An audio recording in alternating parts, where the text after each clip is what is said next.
నమస్తే BCN leader season 2 కార్యక్రమానికి స్వాగతం. ఉంగుటూరు మాజీ శాసనసభ్యులు, ఏలూరు జిల్లా తెలుగుదేశం పార్టీ జిల్లా అధ్యక్షులు గన్ని వీరాంజనేయులు గారితో ఈ వారం బీసీఎన్ లీడర్ సీజన్ 2 కార్యక్రమం.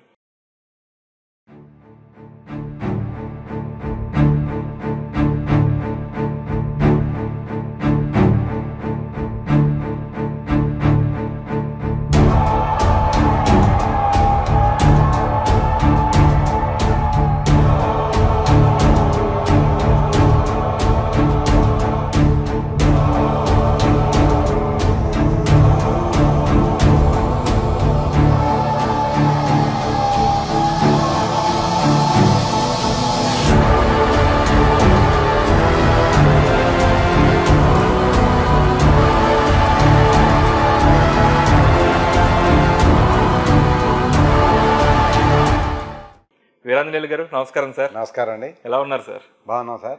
ముందుగా మీకు బీసీఎన్ లీడర్ సీజన్ 2 కార్యక్రమానికి స్వాగతం. Thank you. అలాగే at the same time BCN యాజమాన్యానికి, బీసీఎన్ వీక్షకులకు కూడా రాష్ట్రంలో ఎన్డీఏ ప్రభుత్వం ఏర్పడి 100 రోజులు పూర్తయినటువంటి సందర్భంలో నా యొక్క అభిప్రాయాలు తీసుకునే సమయం నాకు ఇచ్చినందుకు కూడా మీ బీసీఎన్ వారికి థ్యాంక్స్ చెప్తాను. Thank you sir. అయితే మన కార్యక్రమం మొదలు పెడదాం. 2024 సాధారణ ఎన్నికల్లో టీడీపీ కూటమి 124 స్థానాలతో భారీ విజయం చేదెక్కించుకుంది. సో ఇలాంటి సందర్భంలో అరే నేను ఎమ్మెల్యే కాలేకపోయాను అని బాధపడ్డారా? అంటే 100కి 100% కూడా బాధ లేని విషయాన్ని మీకు చెప్తాను. సీట్ లేదన్నప్పుడు మరి మేము గత 5 సంవత్సరాలు కూడా కష్టపడి పనిచేసినప్పుడైతే కొంత ఫీలింగ్ వచ్చిన మాట వాస్తవమే. కానీ ఈ రాష్ట్రాన్ని అస్తవ్యస్తం చేసినటువంటి జగన్మోహన్ రెడ్డిని ఇంటికి పంపాలనేటువంటి ఒక మంచి ఉద్దేశంతో పవన్ కళ్యాణ్ గారు ఒక మంచి నిర్ణయం తీసుకుని తెలుగుదేశం పార్టీతో పొత్తుకు నేను ముందు వస్తున్నానని చెప్పి పొత్తుకి బీజం వేసినటువంటి పవన్ కళ్యాణ్ గారికి ముందుగా థ్యాంక్స్ చెప్తూనే at the same time Pawan Kalyan garu కూడా ఈ రాష్ట్రంలో చంద్రబాబు నాయుడు గారి పరిపాలన ఎంత అవసరం అనే దానికి నిదర్శనంగా తక్కువ సీట్లలో పోటీ చేసినప్పుడు వాళ్ళకి ఇబ్బంది ఉన్నటువంటి సీట్లు, వాళ్ళు అడిగిన సీట్లో కూడా ఏమి కూడా లేదనుకోకుండా చంద్రబాబు నాయుడు ఇచ్చిన సందర్భంలో జరిగిన ఇబ్బంది తప్ప నాకు కానీ ఇంత కూడా మాకు ఏమాత్రం కూడా ఇసుమంత కూడా ఇబ్బంది లేదు. ఖచ్చితంగా ఈ రాష్ట్రంలో చంద్రబాబు నాయుడు గారి పరిపాలన వచ్చింది. పవన్ కళ్యాణ్ గారి సహకారంతో, మోదీ గారి యొక్క ఆశీస్సులతో ఈ రాష్ట్రాన్ని అన్ని విధాలుగా కూడా ముందుకు తీసుకెళ్లడంలో వాళ్ళు చేసేటువంటి కృషిలో మేము కూడా భాగస్వామ్యందుకు నాకు ఆనందంగా ఉంది. అయితే ఉంగుటూరు నియోజకవర్గంలో మీరు, మీతో పాటు మీ సైన్యం మొత్తం కూడా పచ్చమట్ల ధర్మరాజు గారిని భారీ విజయంతో గెలిపించడం జరిగింది. సో అయితే మీకు ధర్మరాజు గారికి మధ్య సఖ్యత ఏ విధంగా ఉంది? అన్నదమ్ముల సంబంధం. ఎట్టి పరిస్థితుల్లో కూడా నూతనంగా ఎన్నికైన శాసనసభ్యుడు, కొత్త సభ్యుడు అయినప్పటికీ కూడా ప్రతి విషయంలో కూడా చిన్న చిన్న గ్రౌండ్ లెవెల్లో ఎక్కడున్నా సరే మేమిద్దరం సంప్రదించుకోవటమే కాకుండా అన్ని విషయాల్లో కూడా ఇబ్బంది వచ్చినప్పుడు మనం ఎలా ఉండాలి, కోఆర్డినేషన్లో ఏ విధంగా ఇబ్బంది లేకుండా ఎలా ఉండాలన్నో మేమిద్దరం కూడా ఖచ్చితంగా సంప్రదించుకుంటా ఉన్నాం. ఇంకా ఏమన్నా చిన్న చిన్న సరే సర్దుకుంటాకి నేను కానీ ధర్మరాజు గారు కానీ ఇద్దరం కూడా సిద్ధంగానే ఉంటాం. అయితే ఏలూరు జిల్లాకి తెలుగుదేశం పార్టీ అధ్యక్షులుగా ఉన్నారు. గడిచిన ఎన్నికల్లో ఏలూరు జిల్లా పార్లమెంటు సీటుతో కలిపి అన్ని అసెంబ్లీ స్థానాలు కూడా కంప్లీట్గా క్వీన్ స్వీప్ చేయడం జరిగింది. సో ఎలా ఫీల్ అవుతున్నారు? 100% పశ్చిమ గోదావరి జిల్లా అంటే వ్యవసాయ ప్రధానమైన జిల్లా. అందులో ఒక రైతు కుటుంబం నుంచి, రైతు కమ్యూనిటీ నుంచి వచ్చాం మనం. ఒక రైతు తను వేసిన పంట బ్రహ్మాండంగా సస్యశ్యామలుగా చేతికొచ్చినప్పుడు ఆ రైతు ఆనందం ఎంత ఉంటుందో అలాగే ఈ రాష్ట్రాన్ని బాగుపరచడానికి ఎన్డీఏ ప్రభుత్వం రావాలని మేము కోరుకున్నాం. దానికన్నా మించి ఆనందం, చాలా హ్యాపీగా ఫీల్ అవుతాం మేము. అయితే ఎన్డీఏ కూటమి అధికారంలోకి వచ్చిన వెంటనే తల్లికి వందనం పేరుతో ఇద్దరుంటే ఇద్దరు, ముగ్గురుంటే ముగ్గురు పిల్లలకి తల్లికి వందనం అమలు చేస్తానని చెప్పారు. కానీ గత ప్రభుత్వం అమలు చేసిన కనీసం ఒక్కరికి కూడా ఇప్పుడు దాకా మీరు ఇవ్వలేకపోయారు. సో దీనికి కారణం? దీనికి కారణం చెప్పాలంటే ఒక 2 నిమిషాలు టైం తీసుకోవాలి. ఎందుకంటే గతంలో జగన్మోహన్ రెడ్డి గారి ప్రభుత్వం ఓడిపోయి చంద్రబాబు నాయుడుగా ముఖ్యమంత్రిగా ప్రమాణ స్వీకారం చేసే నాటికి ఈ రాష్ట్రంలో ఉన్నటువంటి నికర అప్పు 10 లక్షల కోట్లు, 1,00,000 కోట్ల రూపాయలు పెండింగ్ బిల్లు ఉన్నాయి. ఇది ఈ రాష్ట్ర పరిస్థితి. అంటే ముందుగా చంద్రబాబు నాయుడు గారు కానీ, పవన్ కళ్యాణ్ గారు కానీ, మోదీ గారు అంటే ఎన్డీఏ కూటమి కానీ మేమంతా కూడా 7 వైట్ పేపర్స్ రిలీజ్ చేసాం. ఏ డిపార్ట్మెంట్లో ఎంత ఇబ్బంది ఉంది, ఈ రాష్ట్రానికి అప్పు ఎంత ఉంది, ఆస్తి ఎంత ఉంది, గత 5 సంవత్సరాల్లో పరిపాలన ఎంత విధ్వంసకరంగా మారింది, దీనంతా కూడా ఒక సెటరైట్ చేయడానికి, ఒక ట్రాక్ ఎక్కించడానికే ఈ 100 రోజుల టైం మాకు సరిపోయింది. ఖచ్చితంగా రాబోయే రోజుల్లో ఒక్క తల్లికి వందనం ఏంటంటే అనేక రకాలైన కార్యక్రమాలన్నీ కూడా మేము చేసుకుంటాం. మాకు ఎంత ఆనందంగా ఉందంటే, ఉదాహరణకు చెప్పాలంటే పెన్షన్ గతంలో జగన్మోహన్ రెడ్డి గారు 1000 రూపాయలు పెంచుతానని చెప్పి సంవత్సరానికి 250 రూపాయల చొప్పున 5 సంవత్సరాలు ఫస్ట్ సంవత్సరం మానేసి రెస్ట్ ఆఫ్ 4 years 250 చొప్పున పెట్టి ఆఖరి ఇలా ఎన్నికల ముందు 3,000 చేశాడు ఆయన. 4,000 ఇస్తాన్నారు చంద్రబాబు నాయుడు గారు కానీ పవన్ కళ్యాణ్ గారు కానీ. గెలిచిన వెంటనే మొదటి నెలలోనే 4,000కి పెన్షన్ పెంచడమే కాకుండా గతంలో 3 నెలలకు ఒక్కొక్క 1,000 చొప్పున పెండింగ్ ఇస్తానని చెప్పి 7,000 రూపాయల పెన్షన్ అంటే నిజంగా కూడా నాకు తెలిసి భారతదేశంలో ఏ రాష్ట్ర ప్రభుత్వం కూడా ఒక నెలలో 7,000 రూపాయల పెన్షన్ ఇచ్చిన దాఖలాలు ఏ రాష్ట్రంలో లేవు. అటువంటి ఒక బృహత్తరమైన కార్యక్రమానికి శ్రీకారం చుట్టింది ఎన్డీఏ ప్రభుత్వం. అట్ ది సేమ్ టైం మీరన్నట్టు అప్పుడు 1,670 కోట్ల రూపాయల రైతులకు ధాన్యం బకాయిలు కూడా ఇవ్వనటువంటి ఈ పరిపాలన చేతకాని ముఖ్యమంత్రి, అంతకుముందు ఉన్నటువంటి ముఖ్యమంత్రి జగన్మోహన్ రెడ్డి అన్ని బకాయిలన్నీ కూడా పక్కన పెట్టిన సందర్భంలో 1,670 కోట్ల రూపాయలు రైతులకు ధాన్యం బకాయిలు తీర్చిన ప్రభుత్వం ఎన్డీఏ ప్రభుత్వం. అదే కాకుండా ఎవరైతే ఇబ్బందులు పడతా ఉన్నారో, ఎవరైతే దారుణాతి దారుణంగా గత ప్రభుత్వంలో మోసగింపబడ్డారో వాళ్ళందరికీ కూడా ఒక చట్టాలు కానీ, ఒక న్యాయం కానీ, బడుగు బలహీన వర్గాల వారికి కానీ మనం ఏం చేయాలి, ఎవరైతే ఆ పనులకు ఆసనాస్తంలాగా ఆకలి తీర్చాలని చెప్పి ఒక మంచి ఆశయంతో అన్నా క్యాంటీన్లను పెట్టి ఒకే రోజు 100 క్యాంటీన్లు మనం స్టార్ట్ చేసాం. ఈవేళ రేపో మిగతా 78 క్యాంటీన్లు ఈవేళ రేపో స్టార్ట్ అవుతూ ఉన్నాయి. అన్నా క్యాంటీన్లు మనం స్టార్ట్ చేసాం. దీపావళికి సంవత్సరానికి 3 గ్యాస్ బండ్లు ఏదైతే ఉచితమని చెప్పామో దీపావళికి మొదటి గ్యాస్ బండ్ అయిపోతా ఉన్నాం. అలాగే ఆర్టీసీకి ఉచితంగా మరి మహిళల ప్రయాణం ఏదైతే చెప్పామో దాని మీద కూడా వర్కౌట్ చేస్తూ ఉన్నారు. దానికన్నా ముందు గత ప్రభుత్వంలో దారుణాతి దారుణంగా ఇబ్బంది పడినటువంటి ఇసుక పాలసీ మీద కూడా ఒక స్పష్టమైన పాలసీ తీసుకురావడమే కాకుండా ఇప్పుడంతా కూడా వర్షాకాలం సీజను, ఫ్లడ్ అంతా కూడా ఎంత బాగుందో మనందరికీ కూడా తెలుసు. ఇప్పుడిప్పుడే వరదలు తగ్గేటువంటి పరిస్థితి. ఈ వరదలు తగ్గాక ఉచిత ఇసుక విధానానికి ఒక బ్రహ్మాండమైన పాలసీ ఇవ్వడమే కాకుండా ఖచ్చితంగా నిన్న కూడా ఎన్డీఏ మీటింగ్లో చంద్రబాబు నాయుడు గారు కానీ పవన్ కళ్యాణ్ గారు కానీ ఎవరు ఏ ఒక్క ఎమ్మెల్యే కూడా ఈ ఇసుక విషయాల్లో కూడా మనం వెళ్ళకోకుండా ప్రజలకి ఇంతకుముందు జగన్మోహన్ రెడ్డి ప్రభుత్వం ఎంత దారుణాతి దారుణంగా ఇబ్బంది పెట్టిందో ఇసుక విషయంలో ఆ ఇబ్బందులన్నీ కూడా పక్కన పెట్టి ఉచితంగా ఇచ్చేటువంటి ఇసుక విధానం కానీ, అలాగే మద్యం పాలసీ బ్రహ్మాండమైన పాలసీ. ఈవేళ చీప్ అండర్ మినిమం ప్రైస్ 99 రూపీస్కే కూడా మనం క్వార్టర్ ఇద్దామని చెప్పి నేను పాలసీ పెట్టడమే కాకుండా జగన్మోహన్ రెడ్డి బ్రాండ్లు ఏదో భూమ్ అనో ఇంకోటనే కాకుండా నాణ్యమైన మద్యం అంతా కూడా అందరి దగ్గర నుంచి కూడా సేకరించి అన్ని మరి రకాలైనటువంటి బ్రాండ్స్ కూడా 99 రూపాయల నుంచి స్టార్ట్ చేసి గత ప్రభుత్వం కన్నా తక్కువ ధరలకి మంచి పద్ధతిలో అమ్మటానికి అన్నీ కూడా సెప్టెంబర్ 2న ఏదైతే ఉందో మా పాలసీ అమల్లోకి రాబోతా ఉంది. అలాగే తల్లికి వందనం మీరు ఏదైతే అన్నారో అమ్మఒడి, మరి జగన్మోహన్ రెడ్డి అమ్మఒడి గురించి చెప్పాలంటే ఒక మాట చెప్పాలి. జగన్మోహన్ రెడ్డి గారు 5 సంవత్సరాలు పరిపాలన చేస్తే ఆయన అమ్మఒడి 3 సంవత్సరాలు ఇచ్చాడు. ఫస్ట్ ఇయర్ ఇవ్వాల, సెకండ్ ఇయర్ ఇచ్చాడు, థర్డ్ ఇయర్ మళ్ళీ ఎకనామిక్ ఇయర్ మళ్ళీ లాస్ అని చెప్పి జూన్ దాకా తీసుకెళ్ళి అక్టోబర్కి ఇస్తే మళ్ళీ నెక్స్ట్ అక్టోబర్ నుంచి 5 సంవత్సరాల్లో 3 సంవత్సరాలు మాత్రమే ఇచ్చాడు. ఈవేళ రాష్ట్రం ఎన్ని విధాలుగా ఉందంటే ఇంకొకటి నేను గర్వంగా చెప్తా, జగన్మోహన్ రెడ్డి గారు ప్రభుత్వం ఉన్నప్పుడు ఈ రాష్ట్రంలో ఉన్నటువంటి ఎంప్లాయీస్కి మొదటి 2 వారాల్లో కూడా జీతం వస్తుందో రాదో అని చెప్పి ఎదురు చూసేటువంటి పరిస్థితి. చివరి రోజుల్లో అయితే, చివరి నెలల్లో అయితే పెన్షన్లు ఎవరైతే వృద్ధులు, వికలాంగులు, వితంతులు ఇలాంటి వీళ్ళ పెన్షన్లు కూడా 15వ తారీఖు దాకా ఇచ్చేటువంటి పరిస్థితి.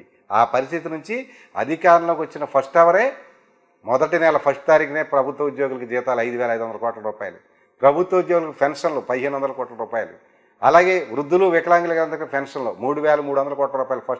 ఫస్ట్ మంత్ అయితే 4,400, తర్వాత నుంచి 3,400 కోట్ల రూపాయలు. నెల వచ్చేటప్పటికి 1వ తారీఖు వచ్చేటప్పటికి 11,000-12,000 కోట్ల రూపాయలు. ఈ రాష్ట్రం ఎన్ని ఇబ్బందులు ఉన్నప్పటికీ కూడా ఖచ్చితంగా పెట్టి మొదటి తారీఖునే జీతాలు ఇచ్చి అందరినీ కూడా ఆదుకుంటాకి చంద్రబాబు నాయుడు గారి నాయకత్వంలో, పైన ఉన్నటువంటి మోదీ గారి ఆశీస్సులతో, పవన్ కళ్యాణ్ గారి యొక్క సహకారంతో ఈవేళ బ్రహ్మాండంగా పరిపాలన వెళ్తూ ఉంది. 100 రోజులు మనకు ఈవేళ టైం అయింది. ఈ 100 రోజుల్లోనే మనం అద్భుతాలు ఊహించలేం. ఖచ్చితంగా జనవరి 1 నాటికి తల్లికి వందనం కానివ్వండి, లేదా 18 సంవత్సరాలకు ఏదైతే మనం ఆసరా అని చెప్పి నిండాక 1,500 ఇస్తామని కూడా ఈ కార్యక్రమాలన్నీ కూడా రాబోయే రోజుల్లో మనం ఆర్థిక పరిస్థితులు అన్నీ కూడా అధిగమిస్తూనే ఖచ్చితంగా ఎన్నికల్లో ఇచ్చినటువంటి సూపర్ 6 పథకాలు కానీ, గత ఎన్నికల్లో మేము అధికారంలోకి వస్తే ప్రజలకి ఈ పని చేస్తామని చెప్పి ఏదైతే హామీ ఇచ్చామో ఆ హామీలన్నీ కూడా అమలు చేయడానికి ఎన్డీఏ ప్రభుత్వం చిత్తశుద్ధితో పనిచేస్తుంది, దాంట్లో విజయం సాధిస్తుంది. అలాగే అన్నదాత పథకం కింద ప్రతి రైతుకి ఏడాదికి 20,000 రూపాయల వరకు ఇస్తా అని చెప్పి హామీ ఇవ్వడం జరిగింది. సో వీటితో పాటు అలాగే సూపర్ 6 పథకాలు కూడా ఎప్పటి నుంచి అమల్లోకి వచ్చే అవకాశాలు ఉన్నాయంటారు? అదే చెప్తున్నానండి నేను. 3 నెలల్లో గత ప్రభుత్వం చేసినటువంటి ఇదంతా కూడా ఒక ట్రాక్ మీద పెట్టడానికే మనకు సరిపోయింది. ఇప్పటివరకు కూడా ఫైనాన్షియల్ క్రైసిస్ ఎంత దారుణంగా ఉందంటే ఒక ఉదాహరణ మీకు చెప్తాను. విపత్తుల సహాయ నిధి అని చెప్పి ప్రతి రాష్ట్ర ప్రభుత్వానికి ఒక సహాయ నిధి ఉంటుంది. కేంద్ర ప్రభుత్వం దగ్గర ఉన్న లెక్కల ప్రకారం ఆంధ్రప్రదేశ్ రాష్ట్రంలో ఇప్పుడు 2100 కోట్ల రూపాయలు విపత్తు సహాయ నిధి ఉంది, దాన్ని వాడుకుండా వాళ్ళు చెప్పారు. మరి జగన్మోహన్ రెడ్డి పుణ్యం అని చెప్పి కేంద్ర ప్రభుత్వానికి తెలియకోకుండా కూడా 2100 కోట్లు కూడా మరి వాడేసినటువంటి పరిపాలన చేతగానే అసమర్థుడైపోయాడు మరి గతంలో ఉన్నటువంటి ముఖ్యమంత్రి. ఈవేళ 10 రూపాయలు లేదు. సెంట్రల్ గవర్నమెంట్ మనం అసిస్టెంట్స్ అడిగితే మీ దగ్గర 2100 కోట్లు విపత్తు సహాయ నిధి ఉంది కదా, అది వాడుకోండి అన్నారు. ఇక్కడ జీరో. అది ఎలా ఉందో తెలియదు. అంటే వాళ్ళు చేసినటువంటి అవినీతి ఇదని తెలుసుకుంటానికే ఈ 100 రోజుల టైం చాలా మనకి. ఈవేళ చూసే ఈవేళ రీసెంట్గా సమయం కాదు కానీ ఇది మరి తిరుమల తిరుపతి దేవస్థానం పవిత్రంగా మనందరికీ కూడా ప్రపంచవ్యాప్తంగా చేసినటువంటి మరి వెంకటేశ్వరుడు ఆయన యొక్క లడ్డూల్లో ఎంత దారుణాలు జరుగుతూ ఉన్నాయో మరి ఢిల్లీలో ఉన్నటువంటి ల్యాబొరేటరీలో వచ్చిన మరి పరీక్షా ఫలితాలు చూస్తూ ఉంటే ఆశ్చర్యం కలుగుతూ ఉంది. ఎంత ఘోరంగా చేశారు వీళ్ళంతా కూడా.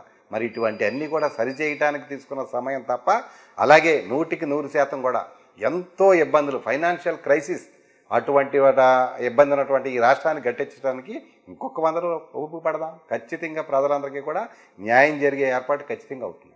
అయితే కేవలం ప్రభుత్వ వైఫల్యం వల్లే విజయవాడ వరద ముంపుకి గురైందని చెప్పి మాజీ ముఖ్యమంత్రి వైఎస్ జగన్మోహన్ రెడ్డి విమర్శించడం జరిగింది. సో ఈ విమర్శకి మీ సమాధానం? జగన్మోహన్ రెడ్డి గురించి ఏదైనా మాట్లాడాలని అంటే నేనైతే చిన్నోడినే, కానీ అతను ఏ మాట మాట్లాడినా సరే ప్రజలందరూ కూడా ఎవరో తీసుకోవద్దని చెప్పి నేను మీ ద్వారా ప్రజలందరూ కూడా కోరుతా ఉన్నా. ఎందుకంటే అతను ఎంత తెలివి తక్కువవాడంటే కృష్ణానది కెపాసిటీ 11 లక్షల క్యూసెక్ల వాటర్ మాత్రమే అది రిసీవ్ చేసుకుని కిందకి పంపగలదు. అటువంటి సమయంలో 11,57,000 క్యూసెక్ల వాటర్ వస్తే దాన్ని ఎంతో విజయవంతంగా దాన్ని సముద్రంలో కలిపి ఏర్పాటు చేస్తే ఒకే ఒక్క రోజు వితిన్ స్పాన్ ఆఫ్ 24 అవర్స్లో 40 సెంటీమీటర్ల వర్షం కుండపద అంటే దాన్ని క్లౌడ్ వర్షం అంటారు దాన్ని. అదేదో మేఘాలకి చిల్లుబడి వర్షం పడిపోయినట్టు పడిపోతే దీనికి దేవుడు కూడా ఏం చేయలేడు. ఖచ్చితంగా 100% కూడా అక్కడ ప్రజలు ఇబ్బంది పడారు 1-2 రోజులు. కానీ ఈవేళ సహాయ కార్యక్రమాలు చూడండి. మీరు ఏదైతే వరద ముప్పు బాధితులు ఉన్నారో మీ బీసీఎన్ ఛానల్ కూడా నేను వెళ్ళమని కోరుతాను అక్కడికి.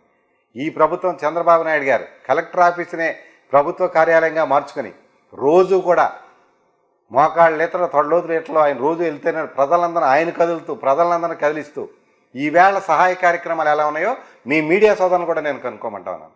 ఎలాంటి ప్యాకేజ్ ఇచ్చాడండి? గ్రౌండ్ ఫ్లోర్లోని ఇంటికి 25,000 రూపాయలు, ఒక ఆటోకి బాగు చేసుకుని తడిసిపోయింది బాగు చేసుకుంటే 10,000 రూపాయలు, ఒక మోటార్ సైకిల్ ఉందంటే 3,000 రూపాయలు. ఎన్నో రకాలైన కార్యక్రమాలు, అలాగే ఫుడ్ కానీ అలాగే రైస్ కానీ ఏ విధమైన ఇబ్బంది లేకుండా బ్రహ్మాండమైన ప్యాకేజ్ ఇవ్వడమే కాకుండా విపత్తు అనేది ఎక్కడైనా సరే తప్పదు.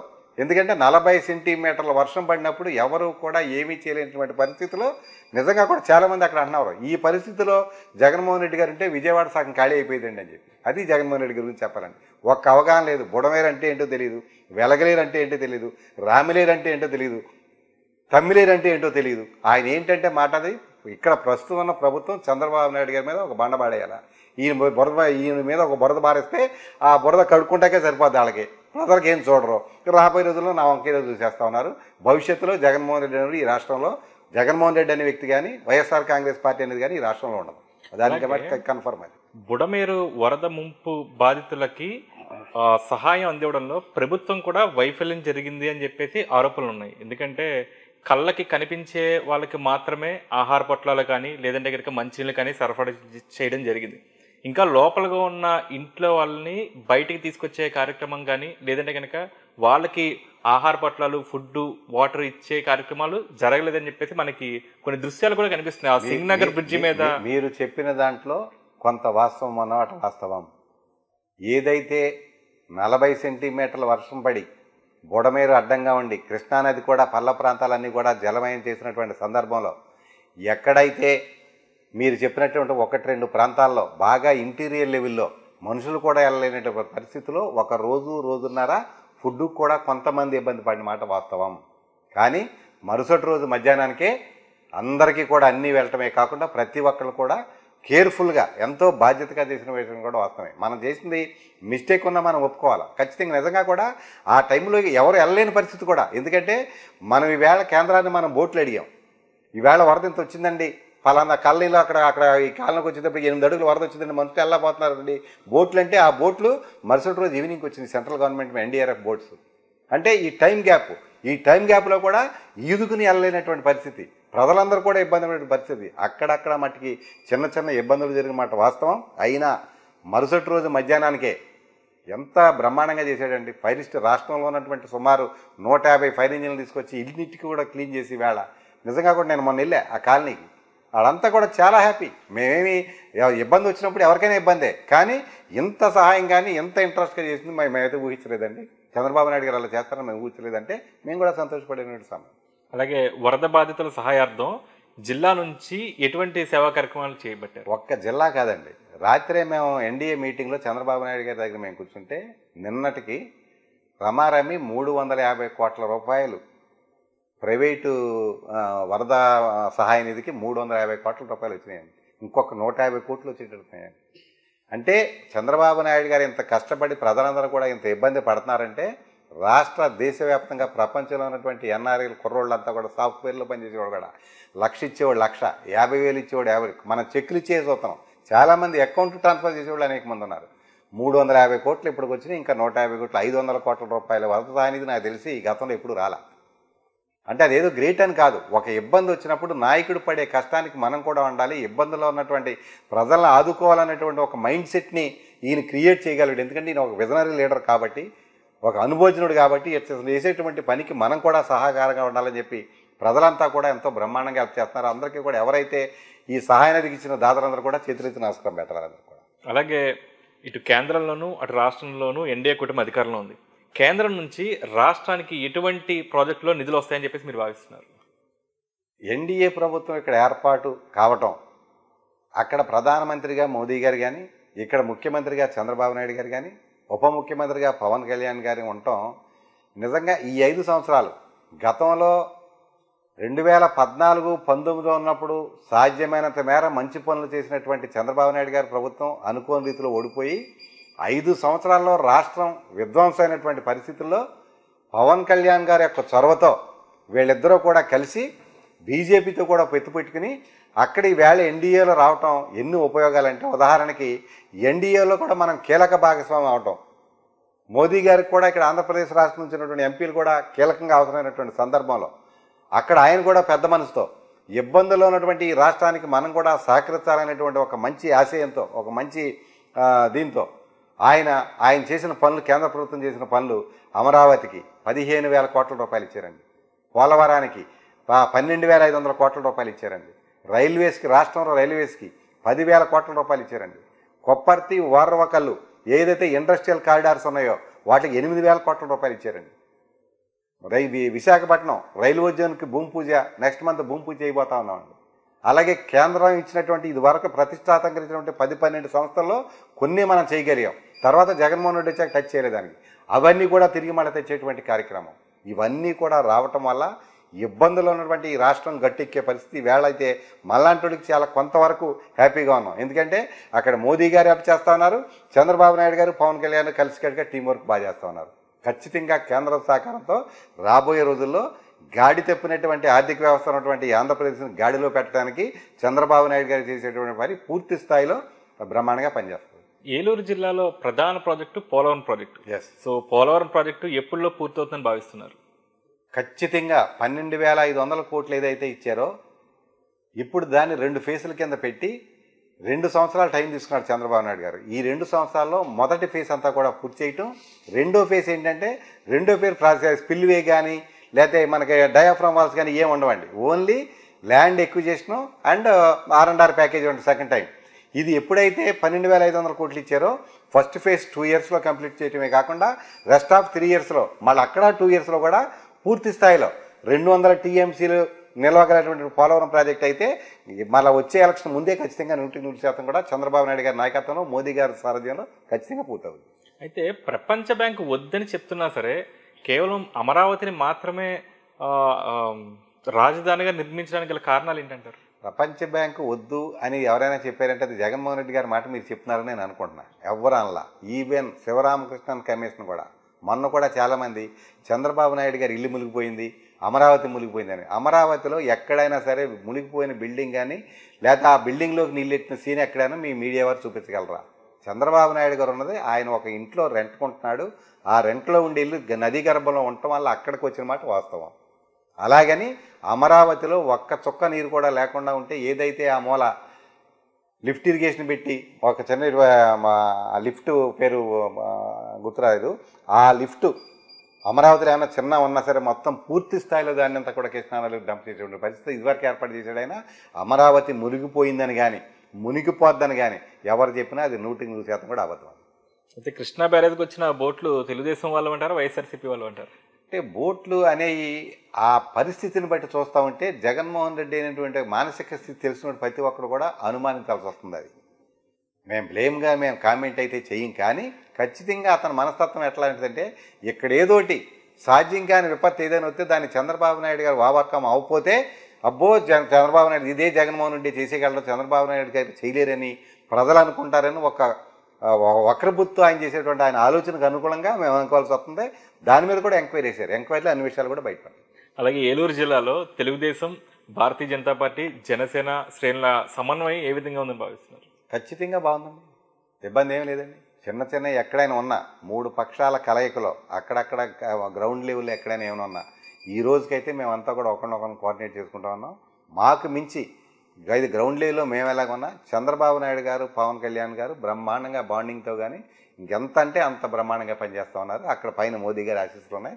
ఖచ్చితంగా ఈ రాష్ట్ర అభివృద్ధి గురించి ఎవరు కూడా అనుమానపడాల్సిన అవసరం లేదు. ఏలూరు జిల్లాలో వైఎస్ఆర్సీపీ నుంచి వలసలు బాగా ఎక్కువైపోయాయి. దీనికి కారణం ఏంటంటారు?